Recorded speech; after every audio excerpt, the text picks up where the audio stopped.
The maitre d' recognized me immediately as my family walked into Le Marseille, the most exclusive French restaurant in the city. I saw the flicker of understanding in his eyes, but he maintained perfect professionalism. "Good evening," my sister Diana said imperiously. "Reservation for Walker, party of 4. I hung back, watching my parents and sister do their usual routine, making sure everyone noticed their designer clothes, their expensive watches, their air of belonging. They hadn't wanted to invite me to this birthday dinner, but appearances mattered. Can't have people wondering why the eldest Walker daughter wasn't present at her father's celebration. "Right this way," the maitre d' said, leading us through the elegant dining room. I caught the subtle glances from the staff, the small nods of recognition they tried to hide. Diana looked at my simple black dress with barely concealed disdain. "I'm surprised you didn't wear one of your discount store specials, Sarah." "Some of us have different priorities than designer labels," I replied mildly. "Yes, like barely making rent on that tiny apartment," she smirked. Mom shot us both a warning look as we sat down. "Girls, please. It's your father's birthday." Dad was already studying the wine list, his face pinched at the prices. "These markups are highway robbery." I bit back a smile, remembering the actual wholesale costs. "Sarah probably needs to check the prices before ordering," Diana stage whispered to Mom. "Wouldn't want her to embarrass herself." A waiter approached Jean-Luc, one of my best employees. I saw the moment my family dismissed him as just another servant. "Can you even afford this place?" Diana continued, examining her menu. "Maybe you should just get an appetizer." That's when Jean-Luc spoke. "Welcome back, Ms. Walker. Your usual table was reserved for another party, but I hope this one is satisfactory." Dad choked on the complimentary water. Mom's menu slipped from her fingers. Diana's face went from smug to stunned in record time. "It's perfect, Jean-Luc," I smiled. "Thank you." "Your usual wine, Ms. Walker?" he asked innocently, as if he hadn't just detonated a social bomb at the table. "Yes, please. The 1982 Bordeaux." Dad's face went pale. That bottle cost more than his monthly country club dues. "Sarah," Mom managed weakly, "what is going on?" I took a sip of water, enjoying the moment. "Oh, didn't I mention? I bought Le Marseille 6 months ago. Along with the entire restaurant group." Diana's mouth opened and closed like a fish. But you live in that tiny apartment. You shop at normal stores." "Because I choose to," I said simply. "Unlike some people, I don't measure success by what I wear or where I live."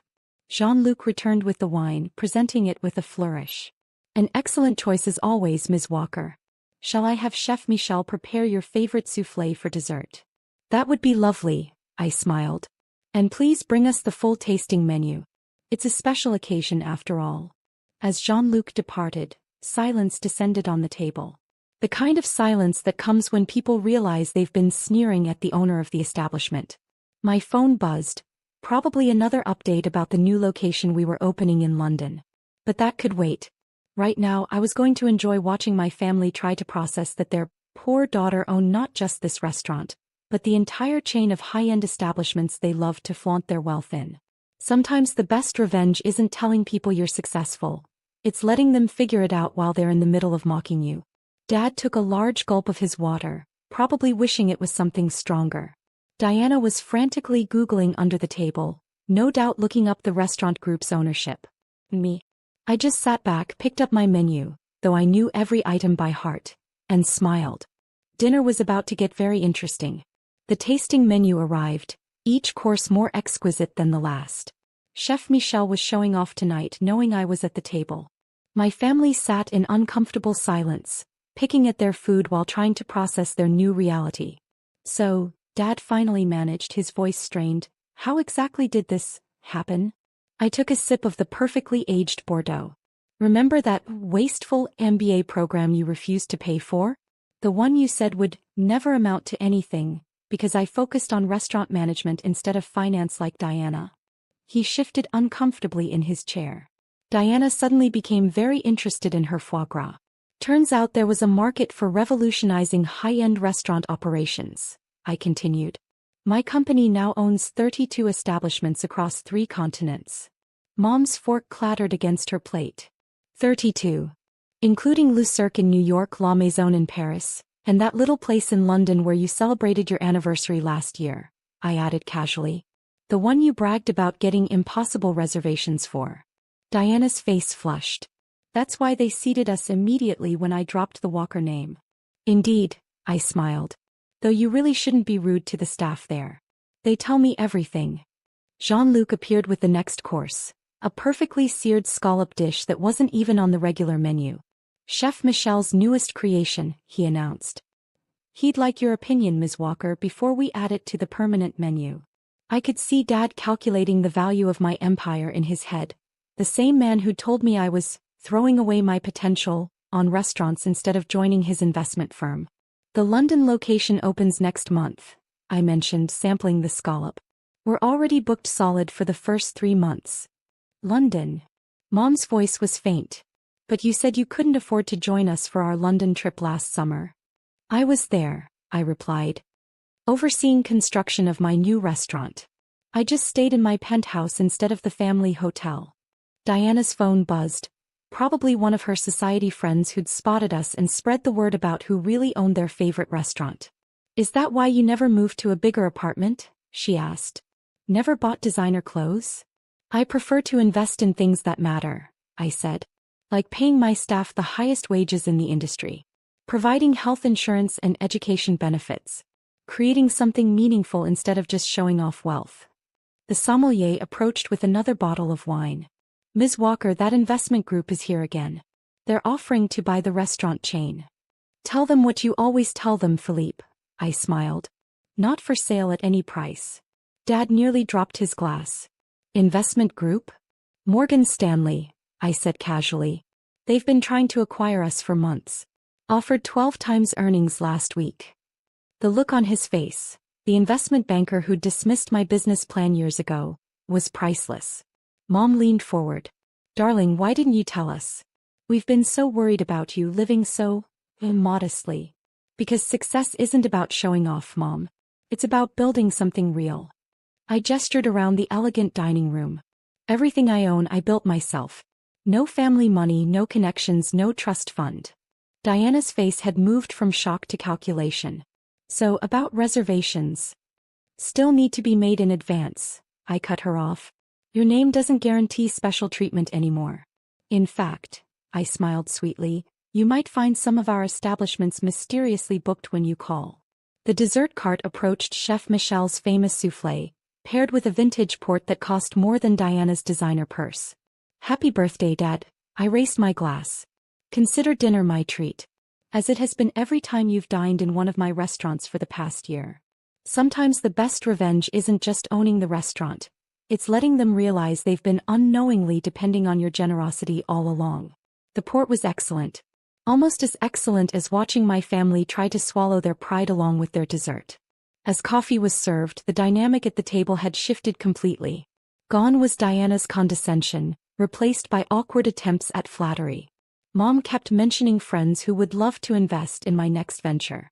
Dad mostly sat in stunned silence, no doubt thinking of the multiple times he'd bragged about my sister's junior position at his firm while dismissing my little restaurant job. Ms. Walker, Jean-Luc approached again. Chef Michel requests your presence in the kitchen when convenient. The London menu needs your final approval. Diana practically bounced in her seat. Oh, could I come? I'd love to see.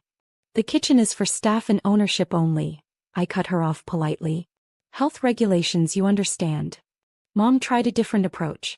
Darling, you must let us host a celebration. To think our daughter such a successful restaurant owner? I finished. Funny, that wasn't worth celebrating when you thought I was just managing one place. The sommelier appeared with a folder. The wine list for London, Ms. Walker. And Mr. Thompson called about the Tokyo location. Dad's head snapped up. Tokyo. Opening next spring, I confirmed. Though I'm sure Diana can tell you all about it. She was just there last month, trying to use the Walker name to get a reservation at my Paris restaurant. Diana had the grace to blush. I didn't know. That the staff would tell me? That every attempted name drop, every time you were rude to my employees, every complaint about prices would get back to me. I smiled. I know everything that happens in my restaurants. I stood, smoothing my cheap dress, actually a handmade piece from a small Parisian atelier. Now if you'll excuse me, I need to speak with my chef. But it's Dad's birthday dinner, Mom protested weakly.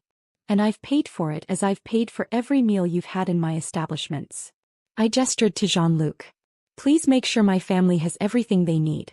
Add the usual gratuity to their bill. Their bill. Diana squeaked. Of course, I smiled. Just because I own the place doesn't mean everything's free. That wouldn't be good business, would it, Dad?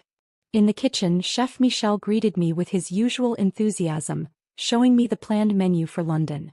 As we discussed wine pairings and seasonal specials, I could see my family through the kitchen's viewing window, huddled in conversation.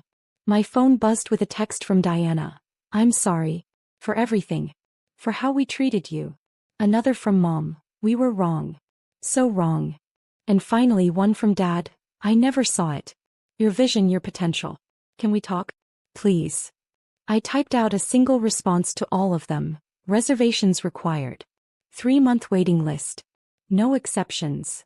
Then I turned back to Chef Michel's brilliant creations, to the empire I'd built while they weren't watching, to the success they'd never seen coming. Later that night, as I walked through my modest apartment, actually the entire top floor of the building minimally furnished because I preferred it that way, I looked at the framed review from when I'd first bought Le Marseille. Unknown buyer transforms struggling restaurant into culinary empire. Unknown. Underestimated. Unstoppable. I picked up my phone and sent one final text to my family. Next time you judge someone's worth, remember, the person you're looking down on might actually own the ground you're standing on. Then I opened my laptop to review plans for the Tokyo location. After all, success isn't about proving others wrong, it's about continuing to prove yourself right. And sometimes the sweetest taste isn't in the finest wine or the perfect soufflé. It's in the moment they realize they've been dining in your success all along.